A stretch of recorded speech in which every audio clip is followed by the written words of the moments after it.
VOA।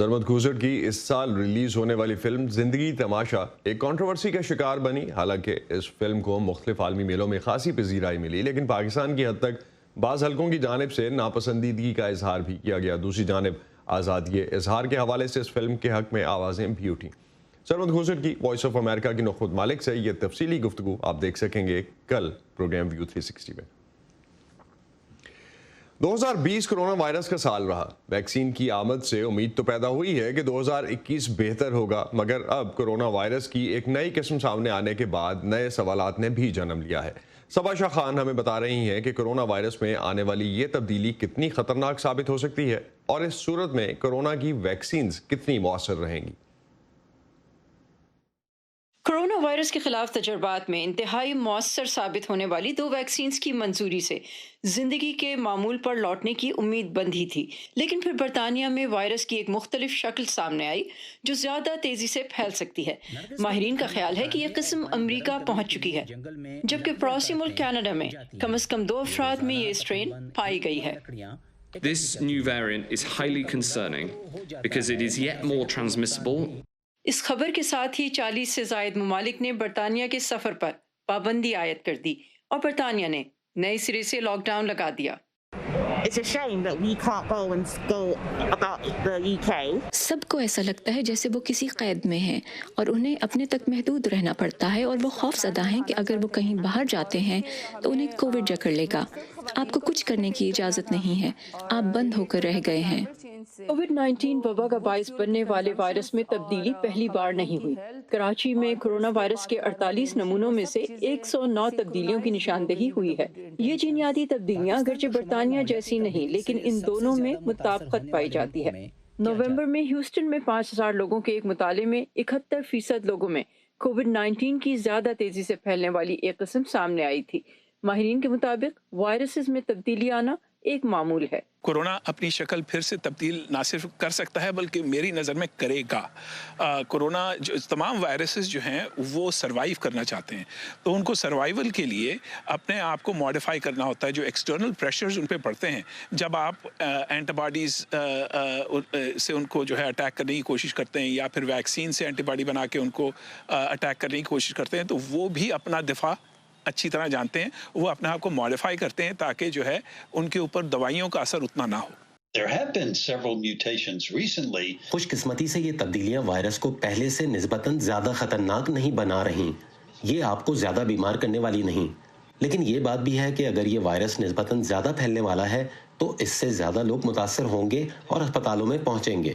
Imperial college of London کے ایک مطالعے کے مطابق برطانیہ میں کووڈ-19 کے وائرس کی تبدیل شدہ شکل 70% زیادہ تیزی سے پھیلنے کی صلاحیت رکھتی ہے. ویکسینز موجود ہیں، لیکن لوگوں کو یہ فکر ہے کہ ان سے قوت مدافعت کب تک برقرار رہے گی اور کیا انہیں بار بار ویکسین لگوانی پڑے گی فلو کی ویکسین کی طرح. اور پھر وائرس میں میوٹیشن کے باعث کچھ لوگ یہ بھی کہہ سکتے ہیں کہ پھر ویکسین لی ہی کیوں جائے. تو آپ ایسے لوگوں کو کیا کہیں گے؟ The investigations would show, and they're in their early days, that there is a pretty good match. تحقیق اگرچہ اپنے ابتدائی مراحل میں ہے، اس سے پتہ چلتا ہے کہ یہ ویکسین اور وائرس کی تبدیل شدہ اقسام میں اچھا میچ موجود ہے. کچھ ماہرین پریشان ہیں کہ یہ ویکسین شاید اتنی مؤثر نہ ہو، لیکن اگر ہمارے پاس ایسی ویکسین ہے جو 80% یا 85% مؤثر ہے تو پھر بھی یہ بہت اچھی بات ہے. ہم سب کو ویکسین لینی چاہیے. میں اگلے ہفتے ویکسین لے رہا ہوں. اب یہ آپ کو کب تک محفوظ رکھے گی، اس سوال پر میں مسکرا دیتا ہوں، کیونکہ ہمیں یہ سمجھنے کی ضرورت ہے کہ ہم نے ویکسین لگانا ابھی شروع کی ہے.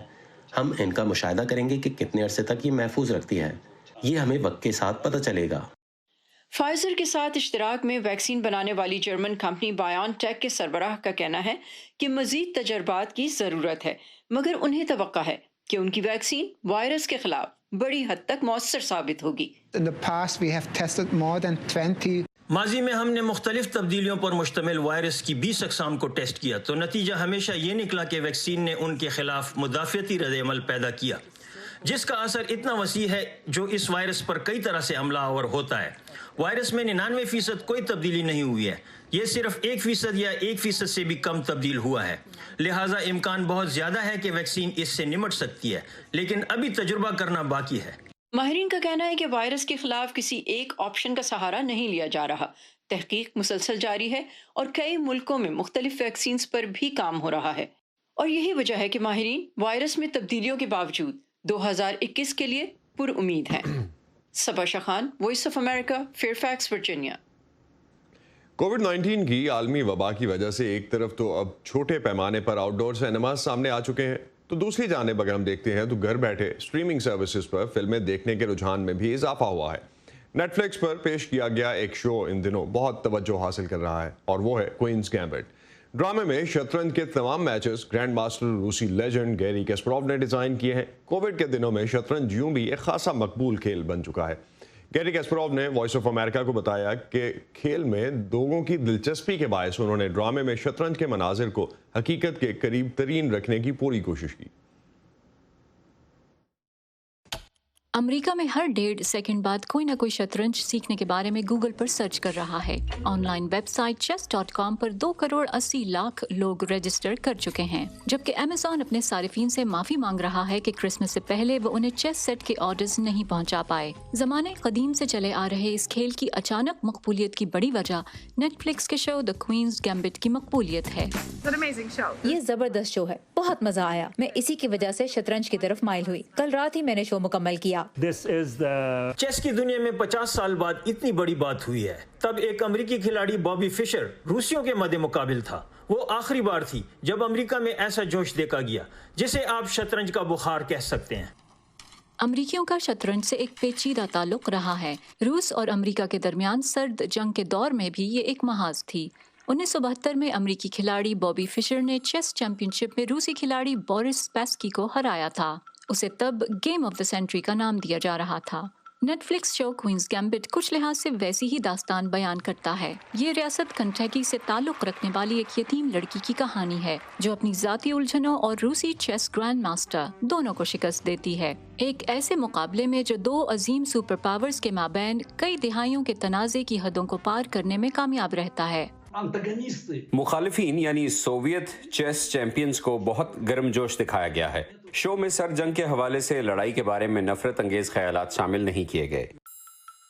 شو میں سوویت گرینڈ ماسٹر بورگوف کا کردار عالمی چیس چیمپئن گیری کیسپروف نے نبھانا تھا، لیکن اس کی بجائے گیری نے شو کے تمام مقابلے خود ترتیب دیے۔ وہ کہتے ہیں کہ اسکرین پر دکھائے گئے تمام مقابلے بالکل حقیقی ہیں۔ یہ میری عزت کا سوال تھا۔ مجھے معلوم تھا کہ میرے کولیگز ہر مقابلے کو بہت غور سے دیکھیں گے۔ میں نے خود سے وعدہ کیا کہ وہ کوئی بھی تنقید نہیں کر سکیں گے۔ ہر مقابلہ اتنا پرفیکٹ ہوگا۔ یہاں تک کہ فلم کی مرکزی کردار بیتھ ہارمن اپنی چھت پر جو خیالی شطرنج کا کھیل دیکھتی ہیں وہ بھی حقیقت پر مبنی ہے۔ حقیقت میں جب وہ کھیل کے دوران سوچتے ہیں تو اکثر اپنی چالیں سوچنے کے لیے چھت کی جانب دیکھتے ہیں۔ امریکی ہنگیرین کھلاڑی سوزن پولگر 15 سال کی عمر میں شطرنج گرینڈ ماسٹر بن گئی تھیں۔ I was never involved with alcohol or drugs or lived a lifestyle as Beth Harmon, but I film میں دکھائی گئی بیتھ کی طرح مجھے تو شراب یا منشیات کی لت نہیں تھی، لیکن مجھے بھی جنسی اور جسمانی طور پر ہراساں کرنے سمیت بہت سی بری باتیں کہی گئیں، جیسے لڑکیاں شطرنج نہیں کھیل سکتی، چیس چھوڑو جا کر گڑیوں سے کھیلو، یا چیس تو مردوں کے لیے ہے، عورتیں ان جیسی عقل مند نہیں۔ تاہم شو میں توجہ ان باتوں پر نہیں بلکہ اس خیال پر ہے کہ شطرنج انسانوں کے درمیان تعلق پر مبنی ہے، اس کی کوئی حدیں نہیں، اور سرد جنگ کے دوران بھی ایک دوسرے کی طرف گرم جوشی کا اظہار ممکن ہے۔ شطرنج پر 50 سے زیادہ فلمیں بن چکی ہیں، لیکن کم ہی کسی نے اس کھیل کو اتنے پرکشش انداز سے پیش کیا۔ الینا ولف کے ساتھ فائزہ بخاری، وائس آف امریکہ۔